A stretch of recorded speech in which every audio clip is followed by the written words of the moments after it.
Hey, this is Robbie. You are watching Geek Level Asian. Today we're going to talk about It Chapter 2.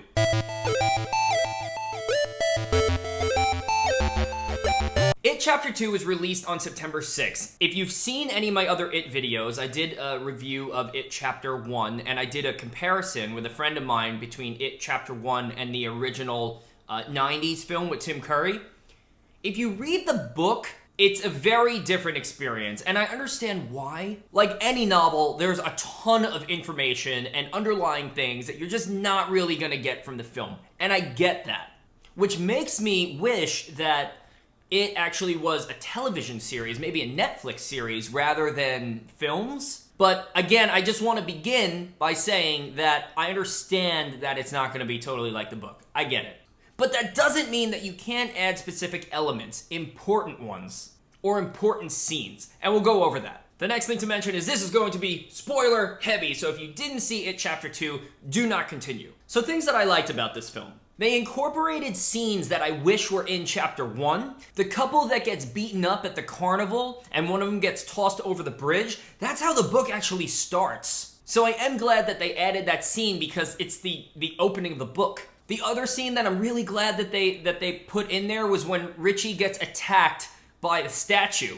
Because Richie is the last person to be attacked, or the last person in the Losers Club who's attacked. And it's a very important part of his story. So I'm glad that they put that in there. I was very surprised that it wasn't in Chapter 1, but I'm glad that they went back and put that flashback. So now I'm really glad, obviously, for obvious reasons, for anyone who's familiar with the novel, I'm glad that they introduced the ritual of chug because they didn't actually talk about it in the 90s film at all. So I'm glad that they brought that idea up. They did it a little differently, and it's very hard to explain the actual ritual and what it means. Mike does say it's a battle of wills, but he doesn't exactly explain it and what it is. So let me paint a little bit of a picture for you. In the movie, what we saw was they did that like circular holding hands thing, and you see the deadlights come in and go in his little artifact or that relic that he has. And then at the end, they start belittling him with words and saying that he's just a clown and, you know, he's a joke, and that's what makes him small, to shrink him back into size, and they could take his heart out. Now, that technically is the ritual of chug, but that's like the surface area of what it is. What they're actually doing when it comes to the Battle of Wills, in the ritual of chug, there's actually this like joining of tongues thing, and you're like put on this different plane of existence, and then the turtle's there. I'm not going to go into that, but basically what it means is the more you believe in what you're saying, the more you can hurt the other party, the enemy. There are certain stories, like in Stranger Things and Stand By Me and The Goonies, where the plot is driven along because of the imagination of a child, because of the imagination of the kids. So in Chapter 1, they're supposed to engage in the ritual of chug with it, but instead we got that weird like beatdown scene where they just kind of beat him up. But I'm bringing this up because when Bill fights it in the ritual of chug when he's a kid, he can really hurt him because he's a kid, because his imagination is there, and he can really believe in what he's saying. They show it in the 90s movie and in the book where Eddie takes his inhaler and believes that it's battery acid, and he sprays it at Pennywise and he starts melting because he believes it. All I'm really trying to say is I'm glad that they presented the idea of the ritual. They basically showed it, but they don't explain it. And it could be very confusing for a viewer. I mean, if I never read the book and I just saw the movie, I'd be like, so wait, I just had to make fun of him the whole time and I would kill him? This thing, this eater of worlds that's been destroying and eating children for years? I just had to make fun of him? Like, I have a feeling a lot of people might have left the movie theater feeling like that, but you really have to understand the ritual.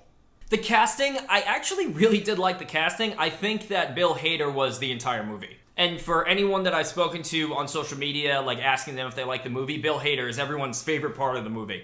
The actor that they chose to play adult Stan looked exactly like young Stan, and I almost wish that the rest of the cast did, because some of them I feel like were a little bit of a stretch, and it kind of took me out of it a little bit. Now moving on to things that I just didn't like, and they're similar to Chapter 1. The CGI, not all of it, but a lot of the scenes are really not good. In my first video of Chapter 1, I complained in the first scene where he kills Georgie. In this one, some of the scenes were just as bad. Basically, anytime he had to like open his mouth and eat a child, just didn't look good. And I understand you want his mouth to look like more monsterish and larger than life, but like it's so cartoony, and it takes me out of it. It makes me not scared of the scene. It makes me feel almost the opposite, kind of like, oh, well, that was kind of silly looking. Like, I almost wish that we saw him like pull a kid, and like you don't see what's happening, but you see like behind him and maybe like blood going or something like that. A really good example of that is if you've ever watched the movie 30 Days of Night. There's a very like disturbing scene of vampires like eating children, but it's like very quick, and it's like quick cuts. Like that, I think that would be more effective for me than to see some cartoony, gigantic Pennywise head come and chomp down on a kid. Something that I didn't understand is they replaced Audre. So in, again, the novel, instead of Bill running after the kid in the funhouse, Audre, his wife, is worried about him and comes to Derry, and Pennywise basically kidnaps her. And it kind of raises the stakes a little bit. The kid who lived in his house, the kid with the skateboard, I mean, I understand why he wants to save him, because he like kind of has like, you know, he lives in his house, his old house, and he probably reminds him of Georgie. But I was surprised that they didn't bring the whole Audre thing into the story. So this is something else I didn't really understand. You know how they don't really remember anything until they get to the Chinese restaurant and they start talking about it? At the end of the novel and the 90s film, after they destroy it and they basically squash his heart, they do start to forget each other. And I almost kind of like that because it has to do with the loss of innocence and growing up and not remembering, and again, having that wonder and imagination. I don't know, they made it different in this movie. In this movie, they remember everything. And they made it a point to make that a point. And I think that kind of destroys a little bit, again, I'm going into like the folklore of like the actual story, but have you ever noticed that other people in the town, if they're an adult, they can't see it? Well, you can only see it if you believed in him as a child. So, you know, now that he's gone, it kind of made sense that like you just wouldn't believe in him anymore and you'd forget. I don't know, that kind of just makes more sense to me. I don't know.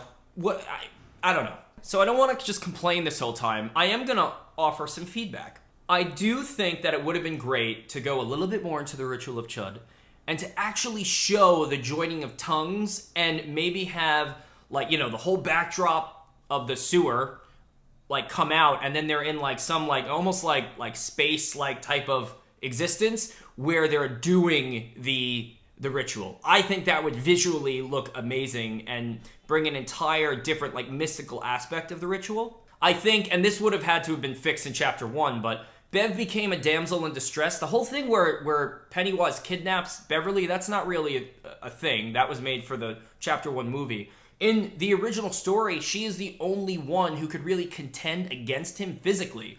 She has a slingshot, and they use silver, because if you believe, you know, silver bullets kill werewolves, if you believe, the silver can kill monsters, and she is the best shot. She's the best with the slingshot. I really wish that they brought that in, even if it wasn't the slingshot. Instead, they used that weird, like pressure gun. I don't know, it kind of just made Beverly, I don't want to say not as important, because obviously she's important, but, like, she was almost like the knight, in a way, on the chessboard, if you know what I mean. So, I don't know if that's feedback, it's maybe more of a suggestion. And the other thing is, this is not directly against Bill Skarsgård. I think it might be more direction. I'm not really scared of the voice. And I think it's because he speaks in falsetto the whole time. When Tim Curry was playing the role, and I don't want to just be comparing him to Tim Curry, because that's not fair, obviously, but there is something that you could do with an inflection in your voice which was very threatening, which was Tim Curry would sound like, you know, like bouncy and happy and funny, and then he would get serious and his voice would change, and it would scare the living you-know-what out of me. In this series, Pennywise just has that falsetto voice the whole time. He's kind of talking like this the whole time. And he kind of just sounds like an old man pretty much the whole time. And there isn't a time where his voice changes. His face changes, and he does like the weird thing with his eyes, or he'll pause, like he'll do like weird things before he kills you, but like if the voice changes, I feel like that would have been something that I think would have been like, might make my heart like sink a little bit. Cause I don't know how scared I am of this voice. The lowest register he goes into is the time to float. That's pretty much it, and I don't know. So let me know what you think about It Chapter 2. You could also let me know what you thought about the whole series as a whole. But please specify if you read the book or not, because I think that would be interesting for me to see. Maybe I'm just crazy. So if you like this video and you want to see more like it, and you want to see more movie reviews and geeky rants and things that I do, like unboxings of toys and all that other stuff, don't forget to subscribe to my channel. You could also follow me on social media. Facebook is being a problem right now, but I'm on Instagram, Twitter, and Snapchat. Something interesting for me to know, are there any films that you want me to review? Because I never really know. I see a lot of movies and sometimes I'm like, maybe I'll review this one, maybe I won't. I do get lazy and I just forget. So until next time, everybody be good and may the power protect you.